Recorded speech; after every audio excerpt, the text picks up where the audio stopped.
आज रमेश ऑफिसला खूप लवकर निघून गेला. कोणास ठाऊक कालपासून त्याला काय झाले आहे. काल रात्री जेव्हा तो ऑफिसमधून आला तेव्हापासून तो काहीसा बदलल्यासारखा वाटत आहे.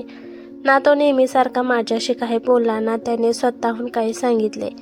नक्की त्याला काय झाले आहे कोणास ठाऊक. मी स्वरा.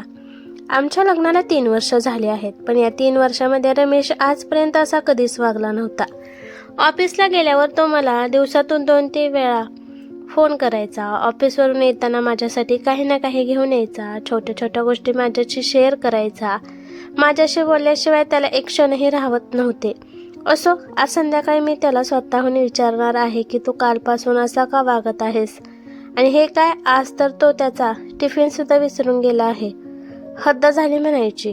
एकतर सकाळी लवकर उठून त्याच्यासाठी स्वयंपाक बनवायचा आणि हा मात्र टिफिन विसरून जाणार. याला काय अर्थ आहे.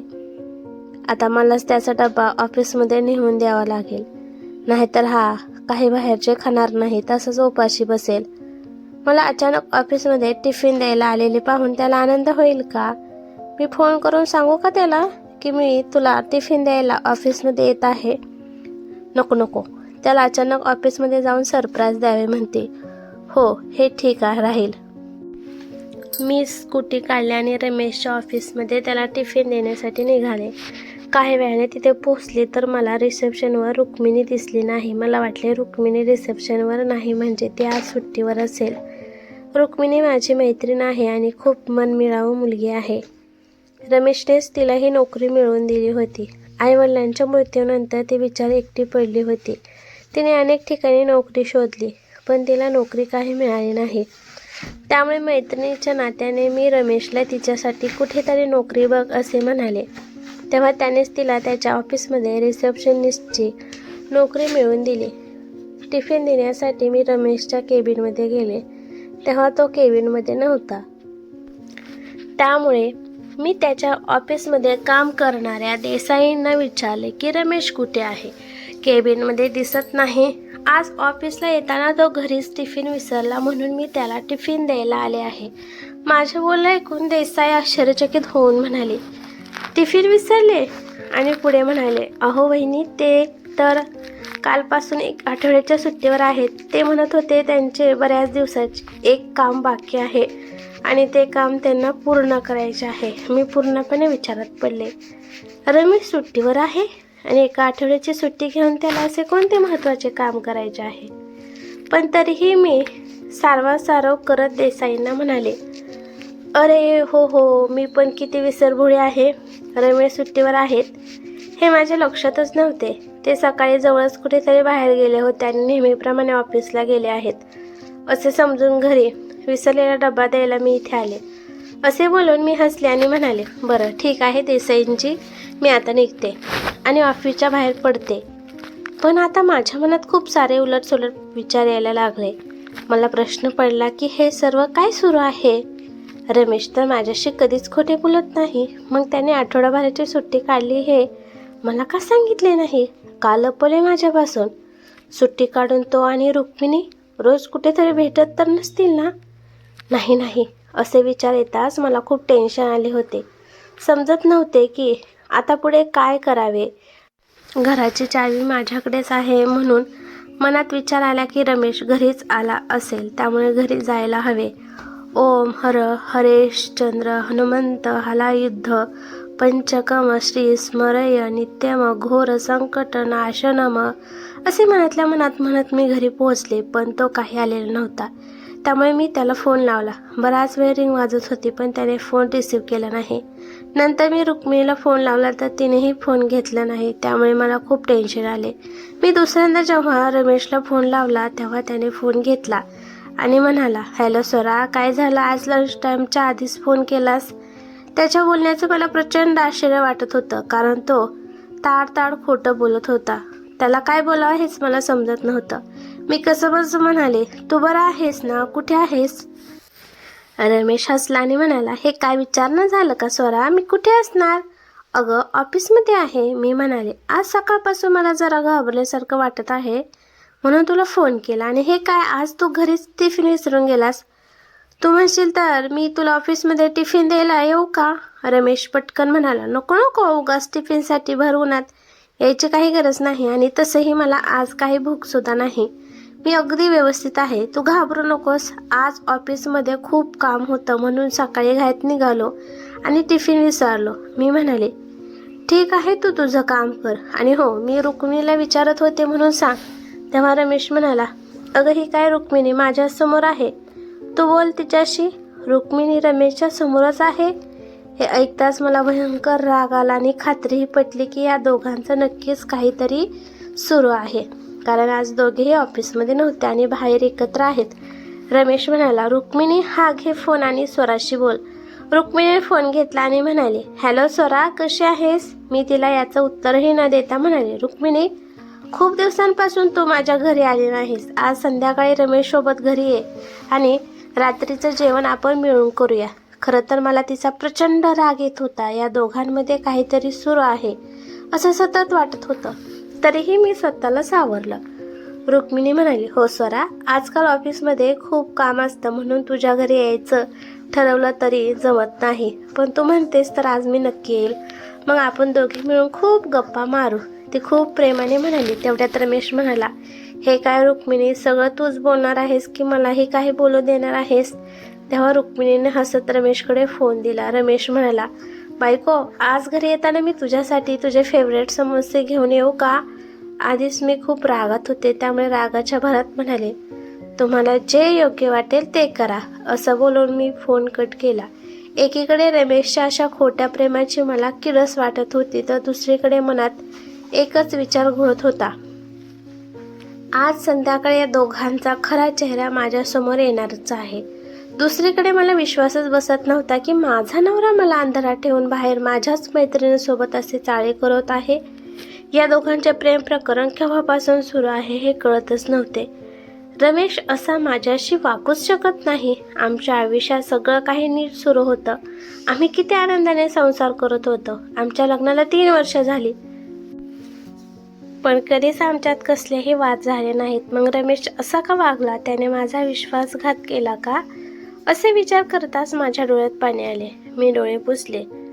पण मग असंही वाटलं की बहुतेक मीच चुकीचा विचार करत आहे. मला रमेशला वेळ द्यायला हवा. त्याला समजून घ्यायला हवे. माझा रमेश असा असू शकत नाही. स्वतःलाच दिलासा देत मी असे विचार करत होते. पण याआधी इतकी भीती मला कधीच वाटली नव्हती. मला समजत नव्हते की आता काय करावे. त्याला थेट विचारावे का की तुझ्या आणि रुक्मिणीचे नक्की काय सुरू आहे, की तोच मला त्याच्या अशा वागण्याबद्दल सांगेल याची वाट पाहावी. जर रमेश आणि रुक्मिणीने माझी फसवणूक केली असेल तर मी जिवंत राहू शकणार नाही. मला रुक्मिणीचा प्रचंड राग येत होता. रुक्मिणी आणि मी खूप जवळच्या मैत्रिणी होतो. मग एक मैत्रीण दुसऱ्या मैत्रिणीचे आयुष्य उद्ध्वस्त कशी करू शकते हा प्रश्न सतत मनात घोळत होता. रमेशला तिच्यासाठी नोकरी बघायला सांगून मी स्वतःच्याच पायावर दगड मारून घेतला असे वाटत होते. का आली ते आमच्या आयुष्यात? पण आता माझ्या डोक्यात एकच विचार ठामपणे आला होता. मला काय करायचे आहे हे मला स्पष्ट झाले होते. रुक्मिणी आणि रमेश यांनी दिलेल्या विश्वासघाताचे कर्ज मला चुकते करायचे होते. मी डोळे पुसले आणि पुन्हा एकदा रमेशला फोन लावला आणि म्हणाले, हॅलो रमेश, ऐक ना, आपल्या घरात खूप उंदीर झाले आहेत त्यामुळे संध्याकाळी ऑफिसवरून येताना उंदीर मारण्याचे औषध घेऊन ये. रमेश सहजपणे म्हणाला, नक्की आणेन. आणि त्या क्षणी मला माझी आणि कोणाची पर्वा उरली नव्हती. मला फक्त कसेही करून त्या दोघांचा बदला घ्यायचा होता. चल आता मला माझं काम संपू दे, मग घरी आल्यानंतर आपण खूप प्रेमाच्या गप्पा मारूया, असे रमेश मस्करीत बोलला. मी थंडपणे म्हणाले, अरे आधी तू घरी ये, गप्पा नंतर बघू, पण उंदीर मारण्याचं औषध आणायचं आहे हे लक्षात ठेव. एवढं बोलून मी फोन कट केला. त्यानंतर मी स्वयंपाकाच्या तयारीला लागले. आज खास पाहुणे जेवायला येणार होते. माझी मैत्रीण आणि माझा नवरा, आणि त्यांची खास खातिरदारी करायची होती. रुक्मिणी आणि रमेश या दोघांनाही पनीर खूप आवडते म्हणून आज त्यांना माझ्या हातची शेवटची पनीरची भाजी खाऊ द्यावी असे मनात म्हणत मी स्वयंपाक करत होते. मी काय करायला निघाले आहे या विचाराने मध्येच माझे अंग थरथर कापत होते. स्वयंपाक झाला आणि मी तिथेच किचनच्या कोपऱ्यात बसून रडत राहिले. पण तरीही त्या दोघांना आज काही करून संपवायचा निश्चय मनात पक्का झाला होता. पुरुषाला एखाद्या स्त्रीच्या आयुष्याची खेळणे इतके सोपे वाटते का? रमेशला माझे प्रेम दिसले नाही का? किमान एकदा तरी मला सांगायला हवे होते. रमेशने सांगितले असते तर त्यांच्या आनंदासाठी मी केव्हाच त्यांच्या वाटेतून बाजूला झाले असते. पण आता नाही. आता यांना वाटेतून बाजूला काढायचे आहे. जेव्हा सीतेला भगवान राम सोडू शकतात तर मी एका विश्वासघातकी माणसाला रामाची भेट घडूनच शकते. हे देवा, मला या पापाची जी काही शिक्षा द्यायची असेल ते दे, पण या दोघांना तर शिक्षा मीच देणार आहे. स्वयंपाक बनवून बराच वेळ झाला होता आणि मी त्या दोघांची वाट पाहत बसले होते की तेवढ्या दारावरची बेल वाजली. मी दरवाजा उघडला तर समोर ते दोघे उभे होते. रमेशच्या हातात फुलांचा गुलदस्ता होता. तो म्हणाला, "this is for you my lovely wife." त्याच्या बाजूला रुक्मिणी उभी होती. मला पाहून माझ्या गळ्यात पडली. मला रमेशचे हे प्रेमाचे बोल आज टोचत होते. आता मी फक्त त्यांच्या जेवणाच्या वेळेची वाट पाहत होते. दोघेही घरात आले आणि सोफ्यावर बसले. मी रुक्मिणीला म्हणाले, "मग रुक्मिणी, कसे चालू आहे सर्व?" ती म्हणाली, "अगदी बढिया." ती पुढे म्हणाले, "आपण आरामात बसून गप्पा मारू, पण त्याआधी सरांनी तुझ्यासाठी आणलेले तुझे फेवरेट समोसे घे आणि हो, तू सांगितल्याप्रमाणे हे उंदीर मारायचे औषध देखील आणले आहे." त्यानंतर आम्ही सर्वजण नाश्ता करून टीव्ही समोर बसलो. रमेशने टीव्हीवर मूव्ही लावली. मूव्ही पाहता पाहता ते दोघे मध्ये मध्ये माझ्याशी गप्पा मारत होते, पण माझे लक्ष मात्र त्यांच्या बोलण्याकडे अजिबात नव्हते. मूव्ही संपल्यानंतर मी पटकन जेवणासाठी ताट वाढायला घेतली. "स्वरा, मी तुला मदत करायला येऊ का? आणि मला तुझ्याशी बोलायचं सुद्धा आहे." मी म्हणाले, "नको नको, तू आरामात बसून रमेशबरोबर गप्पा मार. दिवसभर काम करून दमले असशील ना." खरे तर माझी या बरोबर बोलायची काडी मात्र इच्छा नव्हती. यावर रुक्मिणी काहीच बोलली नाही. बराच उशीर झाला होता, त्यामुळे दोघेही जेवाय बसले. मला खूप राग आला होता, त्यामुळे रागात मी उंदीर मारण्याचे औषध त्या दोघांच्या भाजीमध्ये मिक्स केले आणि जेवणाचे ताट डायनिंग टेबलवर आणून ठेवले. रुक्मिणी म्हणाली, "स्वरा, तू सुद्धा ये ना, आपण मिळून जेवण करूया." मी खोटे हसले आणि माझ्या जेवणाचे ताट वाढून घेतले आणि तिच्या बाजूला बसले. आज मला त्यांना माझ्या हाताने जेवण भरवायचे वाटत होते, त्यामुळे मी प्रेमाने त्या दोघांनाही एक एक घास भरवला. रमेश माझ्याकडे खूप प्रेमाने पाहत होते. दोघांनीही भरपूर जेवण केले. आता फक्त पुढे जो काही तमाशा होणार होता त्याची मी वाट पाहत होते. कोणास ठाऊक माझ्यामध्ये एवढी हृदयहीनता कुठून आली. मी माझ्या विचारामध्ये हरवून गेले होते. तेवढ्यात रुक्मिणीने मला आवाज दिला. ती म्हणाली, "स्वरा, ए ना, मला तुझ्याशी थोडेसे बोलायचे आहे." "आणि काय ग, मगासपासून तू कुठेतरी हरवल्यासारखी का दिसत आहेस?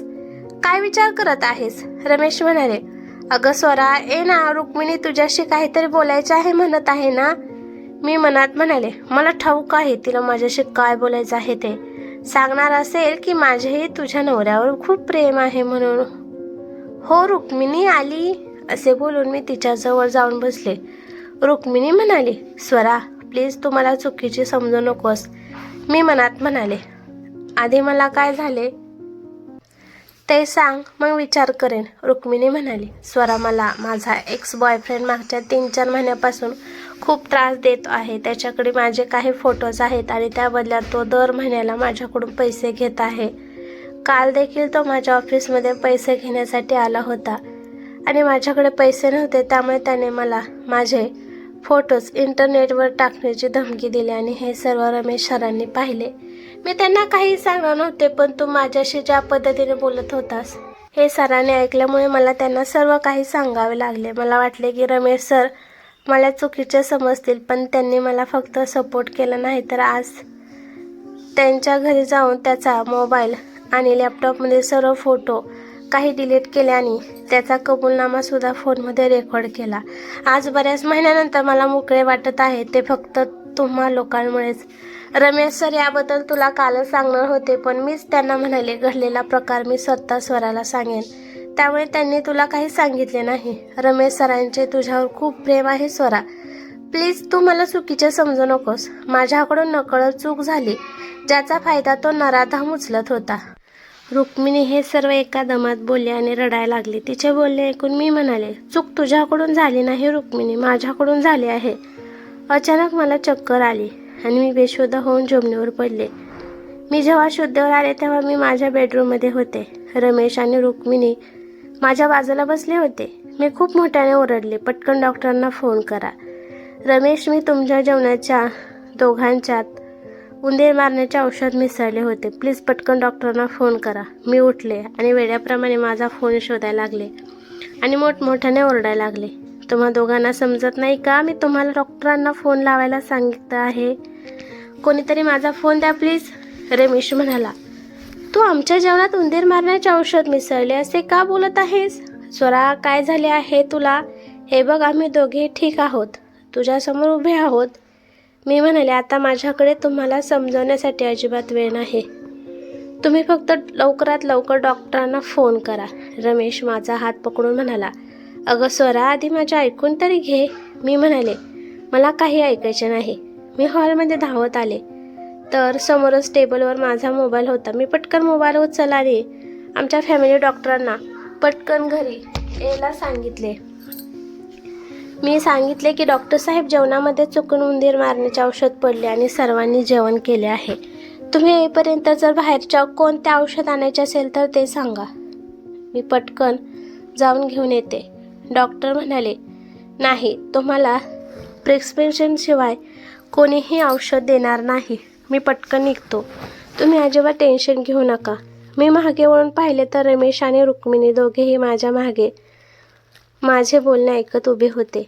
मी म्हणाले, तुम्ही दोघे ठीक तर आहात ना? काही त्रास तर होत नाही ना तुम्हा दोघांना?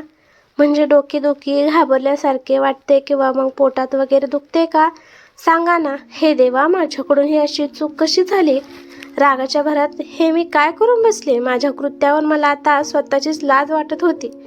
रमेश म्हणाला, अगं शांत हो स्वरा, काहीही झाले नाही, फक्त थोडेसे पोटामध्ये दुखत आहे माझ्या. रमेशने रुक्मिणीकडे पाहत म्हटले. तेव्हा रुक्मिणी म्हणाली, हो, पोटात तर माझ्याही दुखत आहे. त्यानंतर दोघे एकत्र हसत म्हणाले, अगं एवढा चॉक खाल्यानंतर पोटात थोडेसे तरी दुखणारच ना? मी म्हणाले, चॉक? तुम्ही दोघे काय बोलत आहात? मला अजिबात समजले नाही. तेव्हा रमेशने माझा हात त्याच्या हातात घेतला आणि माझ्या सोफ्यावर बसवले आणि रुक्मिणीकडे पाहून म्हणाला, रुक्मिणी, जरा तुझ्या मैत्रिणीला समजावून सांग आपण काय बोलत आहोत ते. तेव्हा रुक्मिणी हसली आणि म्हणाली, अगं स्वरा, ते उंदीर मारण्याचे औषध नव्हते तर फळ्यावर लिहायचा खडू होता, ज्याची पावडर आम्ही त्या बाटलीमध्ये भरली होती. मी म्हणाले, खडूची पावडर कसे? तुम्हाला कसे ठाऊक होते की मी जेवणामध्ये विष घालणार होते म्हणून? मला त्या दोघांना काही झाले नाही याचा खूप खूप आनंद होत होता. पण आता सर्व काही जाणून घेण्याची जिज्ञासा आणखीन वाढली होती.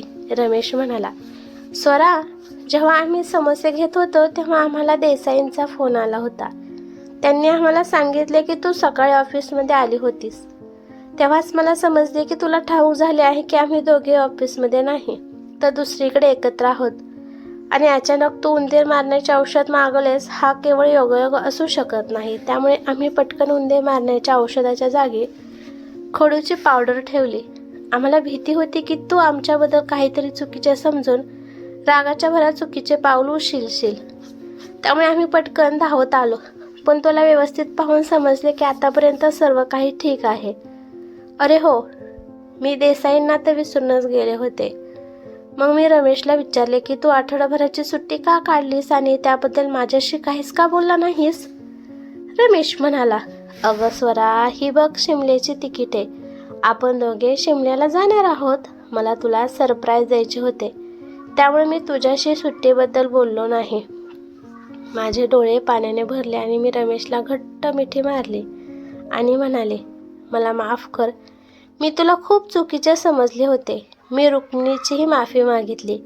रुक्मिणी म्हणाली, अगं स्वरा, तुझा माझ्यावर खूप उपकार आहेत. आज मी कष्टाने 2 घास खाते ते फक्त तुझ्यामुळेच.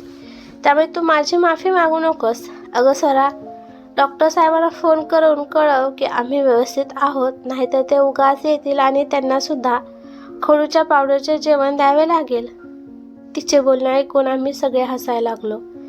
मित्रांनो, ही एक कथा असल्यामुळे त्याचा शेवट चांगला झाला. पण खऱ्या आयुष्यात असे नेहमीच होत नाही. त्यामुळे कोणताही निर्णय कधीही गडबडीत विवेक हरवून करू नका. ही कथा कशी वाटली ते मला कमेंट करून नक्की सांगा. कथा आवडली तर लाईक शेअर नक्की करा आणि चॅनलवरती नवीन असाल तर चॅनलला सबस्क्राईब करा. धन्यवाद.